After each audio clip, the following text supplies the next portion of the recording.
Welcome back to Jacques in the Garden. In today's video, we are going to be talking about how to start seeds indoors. These seedlings were all started inside and they are now looking absolutely wonderful, and I'm going to help you to grow perfect seedlings as well. We're going to cover everything from soil selection, containers, seeds, when to start, and also everything about hardening off, including a little experiment where I planted out one seedling without hardening it off in the garden compared to one that was properly potted off and hardened off. And you will see why it is so important that you make sure you do things right. And don't worry if you don't know what that means, because we're going to be covering it in this video. So let's get started by talking about some timing. Before we get into any actual seed starting, we need to discuss timing, because that is probably the most crucial thing that's going to dictate whether you actually succeeded or not. And that is because there's something called your first and your last frost date. Now, your last frost date is essentially the last expected time period when you will have a hard frost. And what that means is a temperature below 32 degrees where you actually freeze and you could kill some plants. Some plants are very frost sensitive, like a tomato, for example, cannot really handle a freeze, especially as a young plant. It will definitely die. Whereas if you have something like a kale, this could not only withstand a freeze, but it could be buried in snow in negative degrees and still be just fine. But regardless, even though it can survive in the snow, you don't want to put it out there in the snow. You want to make sure you get your plants out when your soil is a little bit warmed up, it's starting to be workable, it's not frozen solid, and there isn't a heavy chance of frost. And the reason why this matters is because if you look at the back of a seed packet, it'll say something like, when do you start your seed? In this case, for a tomato, it says start inside recommended 4 to 6 weeks before your last frost date. So quick little caveat on timing, know your last frost date and work from that point forward. You don't want to start too early, because then you're going to end up juggling these gigantic plants that you're going to have to actually pot up and deal with on a regular basis. That's another thing I'd actually recommend, is that if you don't want to pot up, and we'll talk about that in the series, what that means, why you would do it, and when you would do it. But if you want to simplify your life, just start your seeds maybe 4 weeks before your last frost, 2 weeks before your last frost, and just take your time and put them out there when you are confident. So now that we've covered timing, let's talk about variety selection. As a beginner gardener, it can be really hard to decide which seeds or which plants you want to grow in your garden, especially if you haven't ever done it before. For me personally, I have an insane collection of seeds from a wide variety of companies and way too much variety. It's actually even hard for me to choose what to grow every single year. For example, I think I'm up to like 80 types of tomatoes. So imagine if you're at home and you're a beginner, it's very hard to actually choose which ones you like to grow and which ones you know will actually do well. Nobody wants to waste their time growing something maybe unique that doesn't actually perform that well. So at Epic Gardening here, what we did is we decided to launch a separate seed line from Botanical Interest that is beginner focused. All of these are varieties that we chose specifically for flavor, for ease of growing, disease resistance. They could even do well in containers. For the tomatoes, I have 3 selects here: a cherry, carbon, one of my favorites, and brandywine, a perfect slicer. So those are going to be the ones we start in this video. And I also have a classic eggplant, the Rosa de Bianca, and I also have a bell pepper and jalapeno, which should round out our sort of solanaceous family, the fruiting plants that we want to grow. Now, I also will be starting some flower seeds, because I think no garden is complete without a flower, and they're really just beneficial in the garden. It's worth the space that they take up. Just add some flowers to your garden already if you haven't tried it before. And of course, we need some greens to sort of round out our meals. So I have some cabbage, I have some lettuce, I have some kale. That should give us a good representation there. And of course, you absolutely have to have some herbs in the garden. They're probably the biggest bang for buck of value that you could possibly grow. And I have dill and basil, which should accompany this selection of plants quite nicely. Now, there's also another package of plants, things that aren't recommended to be started inside for a variety of reasons. They might have a taproot that doesn't like getting disturbed. Maybe they just don't grow well in the cold early part of the season anyway. That'll be things like squashes and cucumbers. They don't really like to grow in cold soil. So you're better off just waiting for spring to actually arrive and just start them directly in the ground.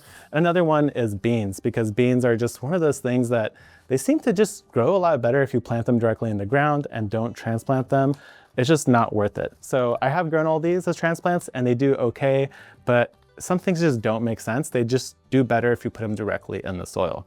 So this is going to be our selection of seeds that we start today. So now let's talk about labeling, because I think there's a little bit of nuance there.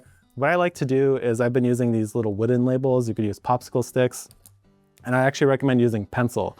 Pencil doesn't fade in the sun. It doesn't run when it's wet.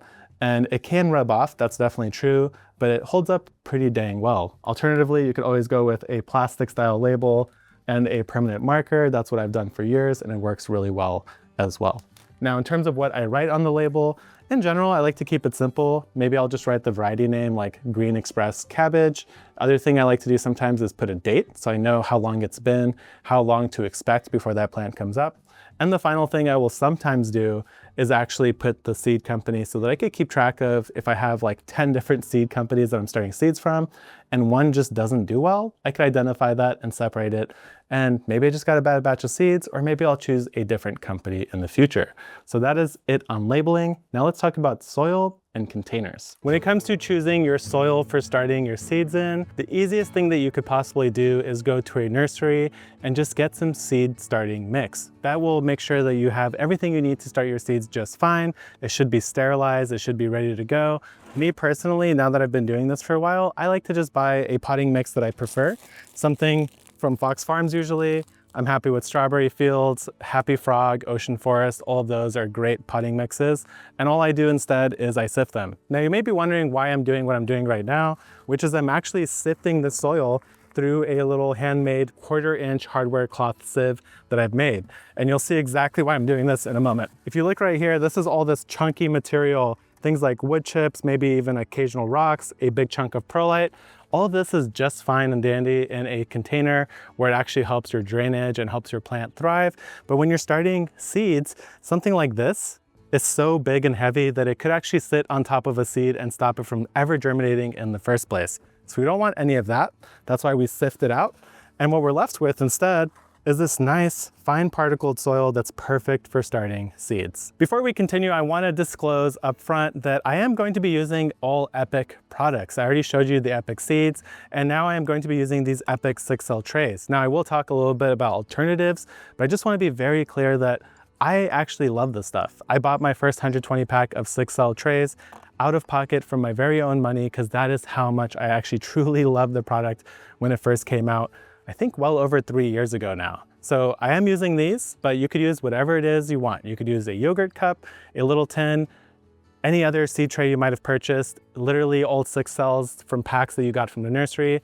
Whatever it is you have on hand is just fine. Everything I'm sharing in this video is generalized to seed starting, so anything I mention will apply to any other setup that you might have, even if it's not the exact same gear that I'm using in this video. And the first thing I want to talk about when it comes to choosing a container for starting seeds is actually the size. Something like this, the 6L, is quite perfect for pretty much any seed out there. You don't want too much soil when you're starting seeds in the beginning. You don't want too little soil for some plants either. And the reason why this is perfect is because this has just enough soil to hold moisture, but not drown a young seedling or a young seed that might rot into wet of soil. But it also isn't that small that you have to come check on this every single day or maybe even twice a day and make sure it gets enough water. Now, when can things get too big? Well, something like our 4-cell here, I would never recommend somebody start things like tomatoes or pepper seeds or really most anything directly in this, and that's because it has all of that soil. When you water this soil, it's going to stay wet for a long time, and the chances are that your seeds are just going to rot before that root could ever reach the bottom of this tray to get that delicious oxygen that it's looking for. And yes, plants and roots do need oxygen to thrive, otherwise they will rot. So now let's talk about filling these up with soil. So when you're filling a 6-cell tray like this, what I like to do is loosely just fill it up, just like that. And then I like to poke my fingers down gently. That ensures that the soil is seated on the bottom. And I'll show you exactly what I mean now. If I flip this over, you'll see that there's soil at the very, very bottom of each one of these holes. And that means that when we go to water this tray, it's going to water very evenly. And don't worry, we're definitely going to be talking about watering when it comes to seed starting. So now what I'm going to do is fill up the rest of these trays, and then we'll move indoors and I'll talk about how to set up your grow lights and everything else in between. Before we get into all the requirements for the seedlings, things like light, heat, airflow, watering, and everything else in between, we need to actually start these seeds. So what I'm going to do here is probably go through most of these seeds and show you guys that. I want this to be a video about indoor care of seedlings because I have plenty of videos on starting seeds, but let's cover most of them at least. Now, for the first batch of seeds that I'm starting, these are going to be the things like the peppers, the eggplant, and the tomatoes. What I'm going to do here is I'm going to set my labels in my trays in a particular way. What you see here is that there's 6 cells in each one of these. So by putting them this way, what I'm saying is that I have these 2 cells are related to this tag, these 2 cells, this one, and so on and so forth. This allows me to start just 2 of each plant instead of the entire 6 cell. Now, of course, you could also put a tag in each one of these to have 6 separate plants in one. And the other option is that you could go this way, and then you could start 3 plants of each variety that you're interested in. But in this case, I'm going to be doing 2 of each. So we're going to line up all of our tags just like that. And then when it comes to any one of these seeds here, what I'm going to do is take the seed. So let's get some of that out. Whenever you're starting seeds, you can go very frugally if you choose. You could just put 1 seed in, but here's what happens. If that 1 seed doesn't make it, what you've done is you've now lost all the time that it took to get to this point, and then you have to start a new plant anyway. So what I like to do is I'll always start 2 seeds of whatever it is I'm growing. In most cases, seed is pretty cheap. It's probably one of the cheapest things that you'll purchase in gardening. So you might as well try to guarantee your success. By putting 2 in there, I'm basically at 100% chance that these will make it. If I put 1 and that didn't make it, then I would be a very sad person. So I'm gonna go ahead and put 2 of each seed into all these trays right here. Before we move on to the next seed, I wanna talk about how I actually like to bury the seed. Whenever it's something small like a pepper, eggplant, or tomato seed, I could just put it on the surface and then I'll come through with my finger and I'll just make sure to press it down into the soil. A light little press. You want the seed to basically be buried at least twice the thickness of the seed, and that's very easy to do with these seeds. So a quick little press there, then I'll go back through with a little bit of extra soil here from the same soil that we used to fill these trays, and then I'll go ahead and backfill these to make sure that the seed is buried. Now there's very unique circumstances, usually with specific flowers, where the seed needs to be actually not buried but exposed to light, but everything that we're growing here today does want to be buried in order to germinate, and that's exactly what we're going to do. So there are all the peppers, the tomatoes, the eggplant. Now let's move into some of our leafy greens. And for these, what we're going to do is dedicate a whole tray to each one of these. So I'll do the prize head lettuce right there. I'll do the freckles lettuce back here, green express cabbage up front, and then the white Russian kale in the cell right there. Now, same deal for all of these. They all have roughly the same size seed, pretty small. All I'm going to do here is once again put 2 in each one of these cells. And for the lettuce, I might have a little bit more seed just because it's so easy to drop these, and you get like hundreds in each packet, so it's really no loss here. And I'll show you guys what to do with all the extra seedlings if indeed they do all come up. So now that all these are in, I'm gonna do the same thing here, except I'm going to be a little bit more careful and look at the bottoms of my finger after I'm done tapping on each cell, because something like the lettuce seed here feels like it's more likely to stick to my fingers and move to the next cell. I'm gonna do this to all of these and then add a little bit more soil just like we did for that first round of seeds that we started. And now we've got our herbs, which are also going to get their own cell, because really you want a lot of basil, you want a lot of dill. If you wanna make pickles, you want plenty of dill heads to get that delicious seed in there. So again, nothing special here. This is basically what I do for all seeds, is I start a little bit extra on every single one. Let me just make sure I chose the right cell. So I'm gonna do 2 of each for these herbs as well. And then the last seeds we're starting today are going to be all of our flowers. So I have the cornflower, the polka dot mix, the red cherry marigolds, which I absolutely love. It's a great companion plant. I've got the tip top nasturtiums, another great companion plant, and State Fair zinnia, which is a really classic, beautiful one. Now, in terms of all these seeds, I would say that the only one that's maybe a little bit challenging and actually often isn't recommended to start indoors is the nasturtium. And the reason why that is because it's got such a big seed, and this seed takes a lot of water to germinate properly. So what you want to do here is actually make sure you put this nice and deep. If you've struggled to get your nasturtiums to actually germinate before, you could also soak these in a cup of water overnight before starting them. I won't be doing that. I've had pretty good success just going straight into the tray. I'm going to, again, even though they're big seed, I'm going to try to put 2 here just to see how our success rate does, because I know a lot of people struggle with nasturtiums in general. Now with these, since they're a bigger seed, I want to make sure that I actually press them into the soil deeper. So I'm going to take my finger and try to go until my nail is actually covered by the soil. So just like that. That will also ensure that the seed gets plenty of moisture. The deeper it is in the soil cell, the more water it's going to have access to, which can be good for larger seeds like this, but for the smaller seeds, definitely not what you want. Now the rest of these are pretty standard seeds. Some of them might look a little bit funny, but you don't have to do anything special. You just have to make sure you add a couple to your cells. And we're gonna do the same thing. Even with something like this long flat seed on the zinnia, all I'm going to do here is just lay them down flat on the tops of my cells and then bury them with some soil. At the beginning I said none of these seeds need anything special, but it's always flowers that are the ones that need something, like the nasturtium needing to be deeper or soaked first, or a cornflower, aka bachelor bun, is recommended that they actually need cold weather to germinate properly. I've had pretty good success not bothering with that, but if you do want better chances of success, follow the packet on the back here. It says to put them in the refrigerator for 5 days before actually sowing them, and that'll improve your odds of germination. So let's try not doing that at all.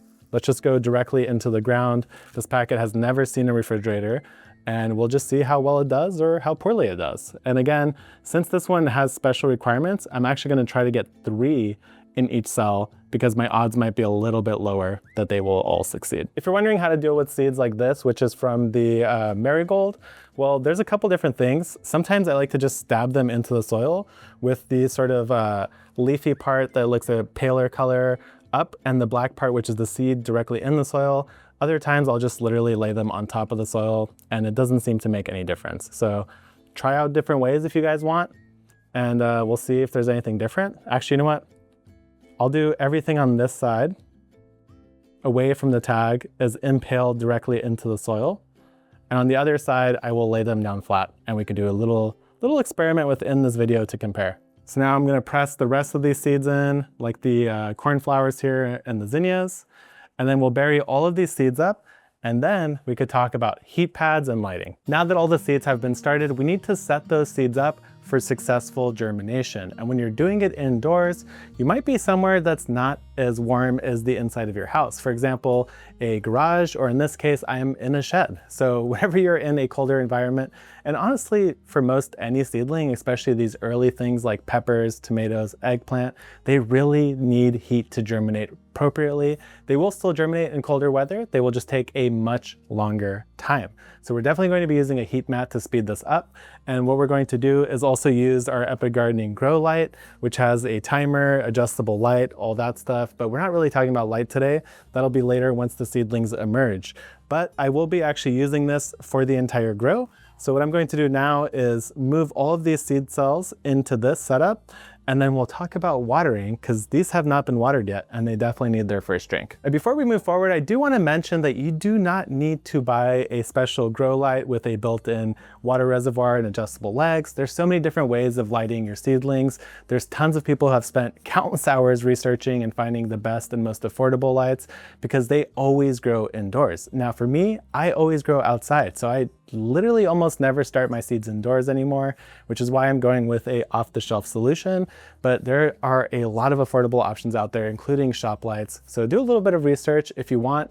If you want something that's just going to work and is very easy to adjust and has a built-in water tray, then I would also recommend that you check out our lights. Now for other setups, you will need some sort of tray. So these universal bottom trays are going to be handy if you're using another setup. But in this case, you don't even need a tray because this has one built in. Now we're going to be sliding this heat mat underneath. What this does is it provides a constant, steady source of heat into whatever you put on top of it. So this thin bottom on this reservoir here will allow the heat to transfer from that mat up into the wet soil of these, and that is going to be what keeps the soil nice and warm to increase our germination rates. And speaking of which, if the soil is dry, there's probably not much heat being conducted through that medium. And you also, if the soil is dry, your seeds will not grow at all. I could guarantee you that much. So what we're going to do here is we're not going to be watering from above. What we're going to do is something called bottom watering. The easiest way to do this is to simply remove one of the trays, take a watering can or whatever you have, and fill this bottom of the reservoir. We don't want to fill it all the way. I want to fill it so that maybe it's coming up a 1/4 inch to 1/2 inch max on each one of these 6 cells. Having a level surface that you're doing this on is very helpful as well because it ensures that the water is evenly reaching each and every one of these. Now, since this was fresh soil that hasn't been watered yet, I'm going to put a little bit of extra water at the beginning. And the other thing I'll mention is that you don't want leftover water standing in your tray. Let's say you came through and you watered your seedlings, you come back and check an hour later and there's still a huge puddle of water down there. Your best bet is to actually drain that water away because your soil is fully saturated, cannot take any more water up, and any extra water that's sitting there is just going to stagnate, deprive the soil of oxygen, and potentially also rot your seedlings. So you want to make sure there's water, but you don't want to overwater. That's true for almost anything.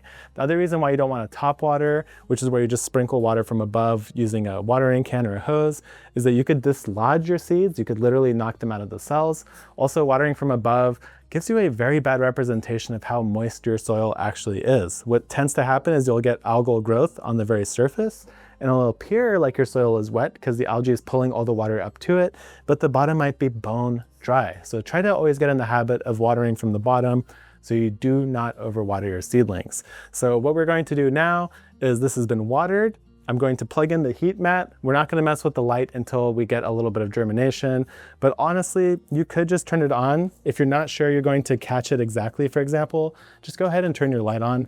Now, the heat mat is plugged in. The way you'll know is that come back in an hour or two because it's not an intense heat, it's a slow, steady heat. Put your hand underneath there and it should feel warm to the touch. That's how you know it's working. Now, in terms of lighting, we're not going to get into the exact hourage, like how long you want to run your lights. But to start with, I'm going to just turn this on with a 16-hour timer, meaning that it's going to be on for 16 hours at a time.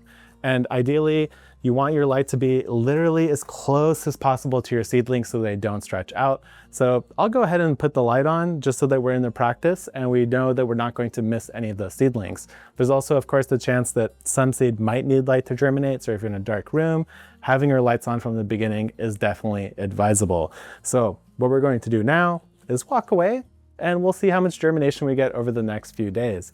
I would expect that maybe the fastest one will come up in 3 days, maybe 5 days. And overall, we should have everything germinated in here, I believe, within 10 days. So I'll see you on the first germination. So we're at the point now where everything has at least begun to germinate. Some of the slowest ones like peppers have just started to pop up. So you can see the first couple seedlings there have started to emerge. The next slowest one, which kind of surprised me, it's been a while since I've actually paid attention to germination times, but something like this is the basil. And you can also see that there's little specks of green there and it's just basically started to emerge. So now that we're at this point, I need to talk about something very crucial to grow seedlings, and that is airflow. But not just airflow, but proper air pushing to stimulate movement in these plants. Now, if you see when I put this fan on the plants, especially on something like the nasturtium, see how they're shaking and moving around? That is exactly what you want in your seedlings. If they have no stimulus, like nothing that pushes them, some people like to even just go like this every once in a while, just kind of gently rub against your seedlings. That'll also help rigidify their stems. But basically that action, any sort of movement, forces the plant to make the central stem a little bit woodier so it doesn't just flop over. Wind is a natural thing that occurs in nature. So these plants, once they go outside, they will experience wind. And if they don't have any experience with it from something artificial like this fan right now, once you put them out there, they're just gonna flop over and break and you're going to be very sad. The other thing that the stimulation from the fan does is it stops them from getting too leggy. If they have a pressure source on them, like this wind constantly moving them, they're not going to just immediately stretch up and shoot up into nothing because there's something controlling them, something telling them to hunker down and get a little bit more rigid. The last thing that's really crucial about the fan, and by the way, when you turn on the fan, is when you have your seedlings up. And that is why it is crucial for this third reason, and it is because it helps dry the surface of your soil. Now, you don't want the surface of your soil to dry out when you're actually trying to germinate your seeds. But once they've germinated, having that surface a little bit drier is greatly to your advantage because it's going to stop things like algae from growing on the surface, which could ultimately end up harming your seedlings. So fan, absolutely crucial. One other thing I want to talk about is the height of the light. As you can see right now, the nasturtiums, they're full green. There's no signs of burning. They look very happy and healthy. The stems are super rigid. They're not like flopping over and breaking. They bounce back when I touch them. That is due to the light being close and also the fan providing stimulation. Now, once the leaves actually physically touch this light, that will be too close. So at this point, I'm leaving it there because all these other guys are too short and I don't want to move the light source too far away because even with a fan on them, If the light source is too far away, your seedlings will begin to stretch and become floppy as well. So now that we're at this point, we could remove the heat mat because I see germination in my peppers, my basil, and everything else like that. Now, the only caveat I'll say is that if you're inside your house, removing the heat mat is a good idea, especially once you see any signs of germination. But if you're somebody like me who's growing in a shed or a garage that's unheated and uninsulated, providing some heat with the heat mat like this is actually okay even after germination. But just be careful because you don't want it to get too hot. Now, the next thing we need to talk about is what to do once your seedlings are actually big and mature like this. At this point, this is ready to go out in the garden, but if I just straight up planted it out in the garden today, it will probably get stunted, sunburned, and die. So what do we have to do? Honestly, my least favorite part of indoor seed starting, we have to harden these off. Let's start off by defining what hardening off is and why it even matters. Hardening off is the process of getting these seedlings that have been grown inside a cushy, cozy environment, like inside your home, and hardening them so they could survive out in the real world, AKA your garden. Now, the way that you do this is usually incremental. There's a lot of different approaches that people swear by. Most of them are very tedious and time intensive. For example, one of the most classic methods is that you take your seedlings, you put them on your tray, and then you bring them outside for like 10 minutes. And you bring them inside for 30, then the next time you bring them out for like 15, bring them inside for like 45, and you essentially try to ease them out. But you have to do that on a very regular basis. You have to be on top of it. So what I like to do instead is I'm gonna go ahead and grab some of these seedlings that have all emerged and I don't really need them to grow inside anymore. So I'll go ahead and grab like these marigolds. This one, which was the polka dot bachelor bun. And let's go ahead and grab this lettuce as well. So these guys are basically ready to go. I don't need them to grow any further. So let's go find somewhere suitable to harden these off outside. So when it comes to hardening off my seedlings, what I like to do is to find a tree in my yard like this citrus tree here, and that's going to provide a big old canopy that's constantly shading out this spot. So I know from my own personal experience that this table never gets direct sunlight, so I could safely place these seedlings underneath these and only get filtered or dappled light coming down to hit those seedlings. Now, the other thing I'll mention is that today is an overcast day. You can see it's very gray. So I have really no fear of these getting roasted at all. But if it's a super sunny day, I still wouldn't want to leave these out all day. I would keep an eye on it. If it gets too much sun, if they start to even look like they're wilty, go ahead and bring them in, give them a break, and then ease them back out. But the hardening off process is quite annoying. It's one of those things that you just have to do if you want your seedlings to succeed once you bring them from inside to outside. So I'm going to leave these here and I'm going to try to transition these hard to be outside, and we'll check back in and see what they look like in maybe 2 or 3 days. It's been about 10 days since I first started hardening off these seedlings, and they are now properly hard and ready to live in the real world. Now, what would happen if you transplanted your seedlings too early? Well, I'm actually going to show you. I set aside these tomatoes because I'm also going to show you how to up pot or pot up your tomatoes in case you're not actually in a climate that's warm enough to transplant outside yet. And so these guys are not hardened off. What I will do is I will pot some up, show you how they grow in their normal lifespan still protected, and I'll put one outside in the harsh elements where it'll roast, and you'll see exactly why you want to make sure that you do the hardening off process. Now, the other thing I want to talk about before we get into that is some of the inconsistent germination that I had during the seed starting trial. One of the things that happened is life. For example, over here, my peppers are pitiful. Only 2 of them over here made it. This one made it. The rest of them are actually starting to wilt and die back due to overwatering or damping off. And the reason why this happened is that over the course of the seed starting journey, I had to go on 2 separate work trips. First was up to Seattle for the Flower and Garden Show, where I was gone for 5 days. I forgot to tell people about the seeds in the shed. So when I came back, the soil was actually dry, and I was hoping that if I could water it, they will still come up. And a lot of them did, but I do have some cells that I think just dried out too much and they never had the chance to make it. The other time I went to Philadelphia for a 3-day trip, and before I left, I actually watered all my seedlings really heavy because I thought it would be a warm, sunny period of time, but instead it ended up being overcast, cold, and all of my seedlings actually ended up getting overwatered. So this is part of the reality of starting seeds, especially if you are traveling during that time period. It's best to have somebody come and check and make sure that the watering is done right. So that is the caveat here. But overall, I have to say that these seedlings look really quite nice. This lettuce looks incredible. My nasturtiums, I feel like look better than they usually do when I start them the normal way.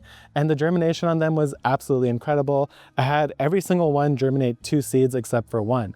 So germination rates in general weren't an issue, just inconsistent watering. So now let's talk about potting up your seedlings if it's too cold to actually plant these guys out in your garden. First, let's talk about why you would even pot up in the first place. And basically, it's if you don't live somewhere where it's warm enough to put your tomatoes out in the garden or whatever plant it is, then you have to actually pot them on.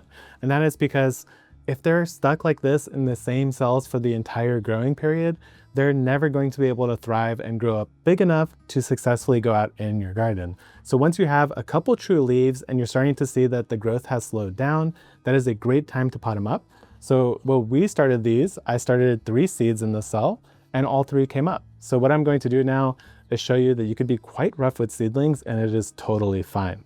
So what we're going to do here is I'm just going to grab the 2 outer ones, pull them apart, just like that. And now what I have here is a perfect transplantable seedling. And then these 2, maybe actually we'll just go ahead and put those 2 straight out in the garden. So what I'm going to do here is I have the 3-inch pot. You could do anything that's bigger than what you had originally. The 4 cells work quite great. A little cup works quite great, but this is a perfect size for potting up a tomato. And what you want to do is loosely fill this container with soil. So right now this is very loosely filled, not compact in any way. And then I'm going to poke a hole right in the middle of it. If the soil is nice and damp, it won't just crumble straight in. Then we're going to take our tomato, just like that, and we're going to lower it into the hole until basically these first leaves, the tiny leaves, the true leaves, are just barely buried or at the soil surface. That is going to give us plenty of sturdy stem that is now buried in the soil that will actually be able to root and continue to produce more roots and become a more vigorous plant. And that is true for something like the tomato. If you're doing any other of the plants, you don't want to bury it deep like this. You just want to plant it at the surface level as you would anything else. For example, like this, if this was like the nasturtium, you would just plant it so it's right at the surface of that container. So now, even though that looks really silly, I guarantee you that will grow very vigorously. We could go ahead, bring this back in, put it under our grow light. We don't need a heat mat anymore, but we definitely need to make sure we're still providing that fan to keep this nice and sturdy, and also the light to ensure that it's actually growing. At this point, if you wanted to, you could also even add a little bit of dilute liquid fertilizer, something that's diluted to maybe 1/3 or 1/4 strength of what the bottle suggests. But if you don't, it'll still grow just fine. And once you put it out in your garden, it'll be so happy, it'll explode in growth.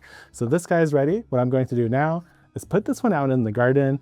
We'll check back in probably just a day or 2, and we'll see how badly roasted this guy got. It's been 5 days since we last saw each other when I planted a tomato out in the garden, and I also potted one up. The one that's been potted up actually looks quite nice. It's grown quite a bit. We'll compare it to the one out in the garden in a moment here, but I also want to show you this tray. So this is the original tray that we've been watching this whole time. And since that last update where I potted up the tomato, what I did is I brought this tray out here to my outdoor seedling table. This is where I put seedlings to sort of get the experience of the outdoors. Even from the greenhouse, I like to bring them out here. In fact, that's what this tray of tomatoes is back here. It is acclimating to the real outdoors from the protected greenhouse. So everything in here looks really wonderful. It's grown probably essentially doubled since we last saw each other. And even some of the spottier grows look quite good now. So this tray is fully 100% ready to be planted out in the garden. It is hardened off, it is acclimated, and it's going to thrive. I'm actually looking forward to it because I didn't have any backup seedlings in this category. So I'm really happy I started this video when I did. So now let's take this tomato, go out to the garden and compare it to the one that I just put straight up in the garden without actually potting up or doing as much babying. I am down here on the ground, up close and personal with the tomato that we transplanted out in the garden about a week ago. And what do I see? Well, I see that it basically hasn't grown, which is why I'm on the ground. Now, why is it not growing? Well, that is a classic example of a seedling that was not properly hardened off and then put out into the full elements in the garden. What happens is the plant panics, it gets too much sunlight, maybe it gets too cold, and it just freezes up. Now this plant isn't dead, it's basically dormant and went into a state of shock, and it takes a variable amount of time, but usually after 2 weeks of a plant being in shock like this, it will eventually bounce back and it will start to grow. Now the other thing that I'm seeing beyond the fact that it's stunted and in shock is that there are signs of leaf scalding or sun scalding on this leaf here. The reason you could tell that it's a sun scald and not something like disease is that it has an almost white papery like appearance to it. It's not like a yellow color. They're kind of randomly splotchy. There's a few signs of it on here. There's also some signs of it on the lower initial seed leaves that came out with the tomato plant. Now, what about the one that I transplanted or potted up? Well, as I was walking over here, I literally dropped it on the ground. So now this tomato is snapped, but it does not matter because we could still compare it. Now, one of the things that I'll point out with this very sad broken tomato is that it's definitely grown. It's bigger. The leaves themselves, you could just see right there the difference. They're green. They're maybe twice the size, maybe 3 times the size. There's more actual leaves on each branch than the other one. So there's definitely a difference here when it comes to properly hardening off and just shoving it out in the garden. If you could take your time, pot things up, ease them out into the elements, they will be much better for it unless you drop them on the ground. So that was our video on indoor seed starting with a tragic end, but we learned a lot along the way, and hopefully you guys also learned a lot along the way. And if you have any more questions, if there's something I missed, please put them down in the comment. But I'll see you guys next time, and let's pour one out for our sad tomato boy here.